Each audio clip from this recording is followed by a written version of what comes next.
Hello and welcome to my channel. This is my 5th English lesson based on the life and personality of Christian Dior and his philosophy of colors. Those who just joined us are kindly asked to see my previous lessons in order to better understand this fascinating idea. The links to these other lessons can be found in the description box below.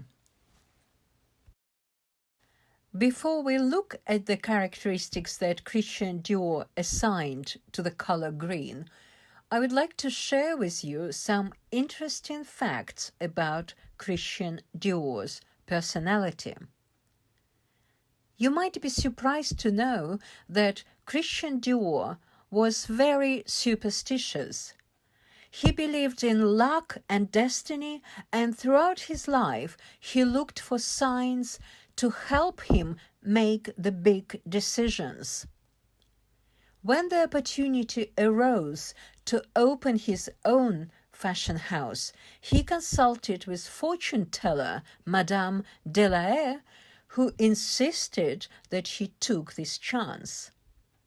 So he followed her advice, and eventually it led to the opening of the House of Dior. I think you would agree that it's a rather amazing story, isn't it? Christian Dior also believed in the magical properties of talismans.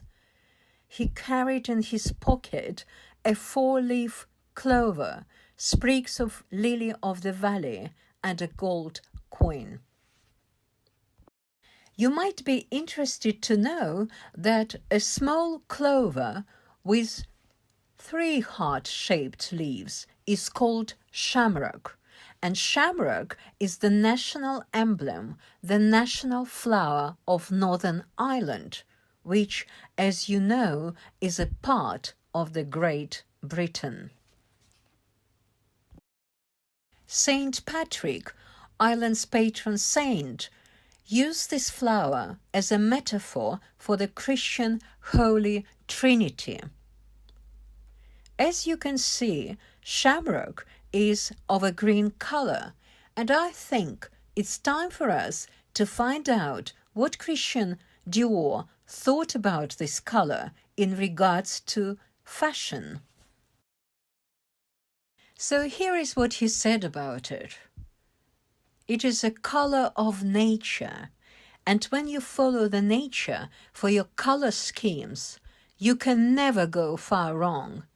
There is a green for everyone and for every complexion. It's quite encouraging, isn't it?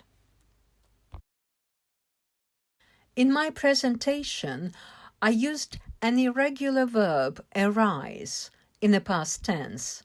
Some English learners find this verb a bit confusing because of the similar sounding verbs such as rise and raise, rouse and arouse. Today, we are going to concentrate only on the verbs to arise and rise. Let's have a look at the first one. Arise, arose, arisen. Arise means to begin, to appear, to come to one's notice. It is used mostly with abstract nouns as subjects. As you can see from our example, we have a subject, the abstract noun opportunity, followed by arose. When the opportunity arose, and another example, a discussion arose about the best way to solve our problem. Now let's have a look at the verb to rise. Rise, rose, risen. This verb means to get higher, to come up, to go up. Examples. What time does the sun rise? My hopes are rising higher and higher that my students are finding my video lessons interesting and useful. I hope that now you can clearly see the difference between these verbs and you will use them with confidence. As usual, you have some homework to do. Make some sentences using the verbs rise, rose, risen, arise, arose, arisen. Remember that the more sentences you make, the easier these verbs will get into your active vocabulary. Don't forget to subscribe and like my video if you found it interesting and useful.